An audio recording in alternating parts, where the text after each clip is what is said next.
क्या आपको पता है कि डिमेंशिया की शुरुआत 60 बरस के बाद नहीं होती? ब्रेन में डैमेज 30s और 40s में ऑलरेडी साइलेंटली शुरू हो चुका होता है, और जो चीजें इस डैमेज को रोकती हैं वो कोई एक्सपेंसिव सप्लीमेंट नहीं होता। ये 5 सिंपल हैबिट्स आपको मेमोरी लॉस से बचा सकती हैं, आपकी ब्रेन हेल्थ को भी बेटर कर सकती है। Hi, I am doctor Rahul Chawla, consultant neurologist and founder of health. Brain health के लिए सबसे पहली और सबसे इंपॉर्टेंट चीज है नींद। रात को जब आप सो रहे होते हैं तो दिमाग अपना वेस्ट क्लियर कर रहा होता है। हमारे दिमाग में मौजूद जी लिम्फेटिक सिस्टम दिमाग के अंदर कुछ हार्मफुल प्रोटीन्स को रिमूव करता है, वो भी खास करके रात में। और अगर हमारी नींद ठीक से नहीं होती है सालों तक, तो ये एबनॉर्मल प्रोटीन्स दिमाग के अंदर इकट्ठा हो सकते हैं, जिसकी वजह से लॉन्ग टर्म में अल्जाइमर्स या पार्किंसन जैसी बीमारियों का रिस्क बढ़ सकता है। अगर आप रोज 7 से 8 घंटे की नींद नहीं लेते हैं तो वेस्ट क्लियरेंस का ये प्रोसेस ठीक से नहीं हो पाता। और इसका मतलब ये बिल्कुल भी नहीं है कि अगर आप वीकडेज में नहीं सोते हैं और वीकेंड्स पर नींद पूरी कर लेते हैं तो ये प्रोसेस ठीक से हो जाए।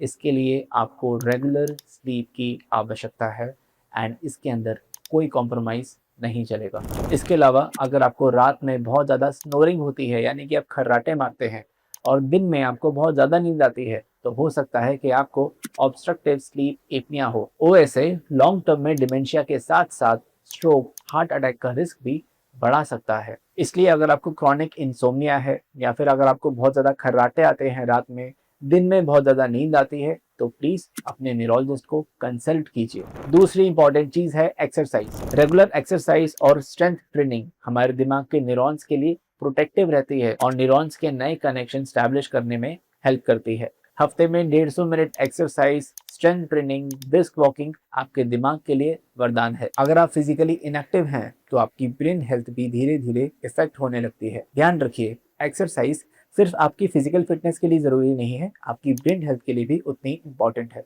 मतलब अगर डिमेंशिया का रिस्क कम करना है तो एक्सरसाइज नॉन नेगोशिएबल है। तीसरा है बीपी, डायबिटीज, कोलेस्ट्रॉल, जितनी भी लाइफस्टाइल बीमारियां हैं उनको कंट्रोल में रखना। हमारे दिमाग का वजन पूरी बॉडी के वेट के 2% से भी कम होता है, लेकिन हमारा दिमाग पूरी बॉडी की 20% ब्लड सप्लाई अपने पास रखता है।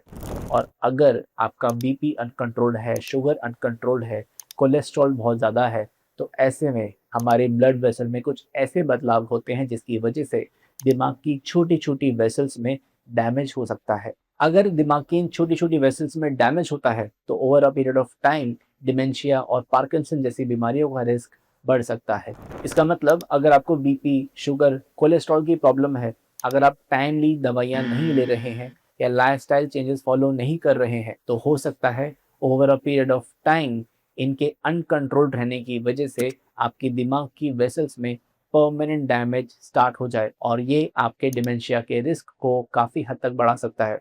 और इसकी शुरुआत 30s और 40s में ही हो जाती है। इसलिए प्लीज़ ध्यान रखिए, अगर आपको बीपी, कोलेस्ट्रॉल या डायबिटीज़ की प्रॉब्लम है तो प्लीज़ अपनी दवाइयाँ रेगुलरली लीजिए, लाइफस्टाइल मेजर्स फॉलो कीजिए। और अगर आपको इसमें से कोई भी प्रॉब्लम नहीं है और आपकी उम्र 30 से ऊपर है, तो हर साल इन बीमारियों की स्क्रीनिंग ज़रूर कराइए। चौथी सबसे इंपॉर्टेंट चीज़ होती है डाइट।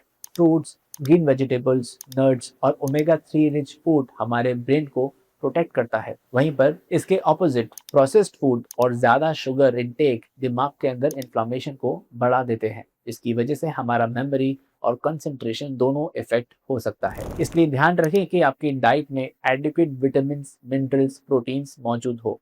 और सबसे इम्पॉर्टेंट ध्यान रखना है आपको अपने विटामिन B12 लेवल्स का, बिकॉज B12 की कमी की वजह से मेमोरी प्रॉब्लम्स हो सकती हैं, जिसे कि ईजीली ट्रीट किया जा सकता है और प्रिवेंट भी किया जा सकता है। और स्पेशली अगर आप वेजिटेरियन हैं और आपको ब्रेन फॉग या मेमोरी रिलेटेड प्रॉब्लम आ रही है, तो प्लीज अपना B12 जरूर चेक करवाइए। पांचवी इंपॉर्टेंट चीज है सोशल एंगेजमेंट और mental stimulation. Loneliness, depression, anxiety दिमाग के लिए हार्मफुल होती है। डिप्रेशन ना सिर्फ डिमेंशिया का एक रिस्क फैक्टर है, बहुत बार पेशेंट्स जिनको लॉन्ग स्टैंडिंग डिप्रेशन होता है उन्हें कभी कभी मेमोरी लॉस भी होने लगता है, और इसे हम कहते हैं ज़ूडो डिमेंशिया।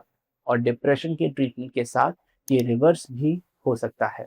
अगर आपके घर में बड़े बुजुर्ग एल्डरली हैं जो कि पूरे टाइम बस अकेले रहते हैं या फ़ोन में लगे रहते हैं, तो प्लीज़ उनको डे टू डे एक्टिविटीज़ में इंक्लूड कीजिए। उन्हें कोई नई स्किल सिखाइए, उनको कहिए कि वो किताबें पढ़ें, उनके साथ में गेम्स खेलिए, पजल सॉल्विंग, मेंटल मैथमेटिक्स ये सभी चीजें दिमाग को शार्प करती हैं। पहला नींद, दूसरा एक्सरसाइज, तीसरा बीपी, डायबिटीज, कोलेस्ट्रॉल का कंट्रोल, चौथा डाइट और पांचवा सोशल एंगेजमेंट। ये 5 चीजें 30 से 50 साल की एज में करना सबसे इंपॉर्टेंट है, क्योंकि ये फ्यूचर में आपके डिमेंशिया के रिस्क को कम कर सकती हैं।